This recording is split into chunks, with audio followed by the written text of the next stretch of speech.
amin'ny taremiramirina mandrakariva ryavana nazoantsika miara-miona toy izao indray hainy ten'andriamanitra ahafantarantsika sitrapon'andriamanitra ary sakafom-panahintsika koa amin'ity anio ity. Ho aminareo ny fahasoavana sy ny fiadanana avy amin'andriamanitra ray sy Jesosy Kristy tombontsika izay nanoitra ny tenany ny fahotantsika anafanantsika amin'izao miarabelona rasy fanahy izao araka ny sitrapon'andriamanitra rayntsika. Amen. Sabotsy 10 Oktobra 2022 ibanjinantsika no hevitra hoe mamory vokatra ho an'ny tompo. Andeha riavana idera sy ankalazan'Andriamanitra isika. Aoka hiboboka fiderana ny molotro fampianarinao any didinao. Ihira ny teninao ny lelako fa marina ny didinao rehetra. Aoka ny hamonjy any tananao fa efa nifidy ny didinao aho. Efa manana ny famonjenao a Jehovah ary lalanao no firavoravoko. Aoka ny ho velona ny fanahiko ka hideranao. Ary aoka ny hamonjy ny fitsaranao. Amen.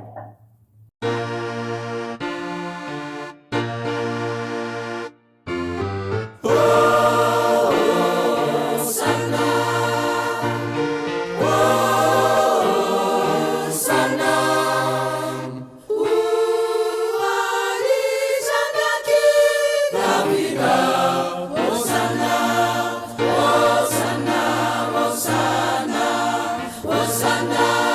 Hosanna, Hosanna.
mivavaka isika.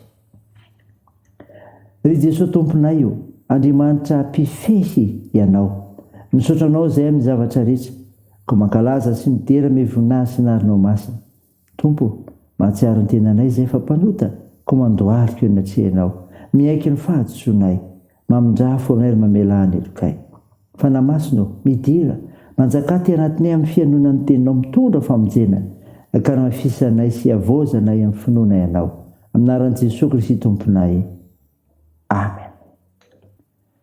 Ny mofinainao antsika amin'ny teny ity rehefa namalala io hitanao amin'ny bokin'ny Deuteronomia. Deuteronomia 2:30, ny 9:7 ka hatramin'ny 7:10. Mivaky toy izao anaran'i Jesosy. Dia nisorata Mosesy izany lalàna izany ka natolon'ireo mpisorona taranaky Levy izay mpitondra ny fiara-ny faneken'i Jehova sy ny lolon'Israely rehetra. Dia nandidy azy Mosesy ka nanao hoe, isa-pito taona dia mitao-panafahana amin'ny andro firarivona fitoerana amin'ny trano ratsakazo, ka avy iseho eo anatrehan'i Jehova Andriamanitrao eo amin'ny tany izay hovidian'ny Israely rehetra, dia aoka ovakinao anatrehan'ny Israely rehetra ny teny'ity lalàn'ity ianony azy. Vorio ny vahoaka rehetra, na lehilahy, na vehivavy, na ankizy madinika, na ny vahiny ao an-tanànanao, ianony sy ianarany ka atahorany an'i Jehova Andriamanitrao sy tandremany ianaraka ny teny rehetra amin'ity lalàn'ity. Ary ny zanany koa izay tsy nahalala dia andreka hianatra tahotra an'i Jehova Andriamanitrareo amin'ny andro rehetra hiainanareo eo amin'ny tany izay efa hidiranao lovana rehefa tafita ny Jordana ianareo. Amen. Ray masino, manamasinanay amin'ny fahamarinana, miteninao ny fahamarinana. Amen. Rehefa namalala ho aminao trano ny fiadanan'i Jesosy Kristy, izay raisika amin'ny teniny koa kararantsika ny fahatsarana rehetra. Mofinainao antsika anio vakina teo, ndranintsika teo. Deuteronomia 2:30 dia 9:7 hatramin'ny 13. Milaza ny amin'ny lalàn'Andriamanitra ka ambara ny olona rehetra. Zany revana. Ny amin'ny lalàn'Andriamanitra tokony ambara ny olona rehetra. Dia aoka hovakinao eo anatrehan'ny Israely rehetra ny teny'ity lalàn'ity ianona azy. Ho dia 11. Tamin'ny andro Mosesy dia novakina intelo isa-taona teo amin'ny lehilahy rehetra ny lalàna. Ary taty aoriana teo amin'ny altara tao Jerusalema nanaovana izany, eo anatrehan'ny lehilahy, ny vehivavy, ny ankizy madinika ary vahiny mamakina ny lalàna. Natao ny olona rehetra ny tenin'Andriamanitra fa tsy ny olona manokana. Tsy misy karazan'olona na sokajin'olona tsy tokony hahalala ny soratra masina, ary izany no mahatonga ny filazantsara tsy maintsy toriana amin'ny olona rehetra. Ny lalàn'Andriamanitra natao ho tandremana. Zany koa ry havana. Hoy ny 12. Ianony sy anarany ka atahorany an'i Jehova Andriamanitrao sy tandremany ianaraka ny teny rehetra amin'ity lalàn'ity. Rehefa vakina eo anatrehan'ny olona rehetra ny lalàna, dia mitarika ny tsirairay ho amin'ny fandinihan-teny. Miaina, mianatra, mitandrina ary mampiasa izany. Natao hakataovan'ny olona rehetra mandre azy ny lalàna. Hatramin'ny taranaka amin'ny fandimby. Arak'izany, ny kristianina ankehitriny koa isaky ny mandre toriteny fampianarana afatra avy amin'ny soratra masina, dia toky anontany tena hoe ahoana ny fomba iainako izany? Mitaky hifankatoavana avy amintsika ry havana, ny fandrenesana ny afatra avy amin'ny tenin'Andriamanitra. Raisa ry havana, ho voninahitr'Andriamanitra rery avy. Amen. Dia hivavaka isika. Tompo, misaotra ny mofinainany menao izay milaza ny any lalàn'Andriamanitra, izay ambara amin'ny olona rehetra ary natao tandremana. Tao io ny faharoan-tenanay ho anao amin'ny fiainana famonjena, dia ny teninao Andriamanitra nataonao anay. Mivavaka izay amin'ny tompony anjara rehetra sy ny vahoaka an'Andriamanitra hiatrika fampavahana rapitso. Tompo, homba ireo manana andraikitra amin'ny fitsaboana ka hositranina ireo marary. Ampiraizy ireo manamanjo, toandro mareo sikolona ary vonjeo ireo mahantra sy sahirana ary tsy njovy ireo any am-pigatrana. Da io ny asa sy ny fihazakazanay, ny fianarana, fikasana rehetra, fa ngy fiainay Jesosy ary amezo olona izahay anarina ny Madagasikara miaraka amin'ny filoza ny tendreny.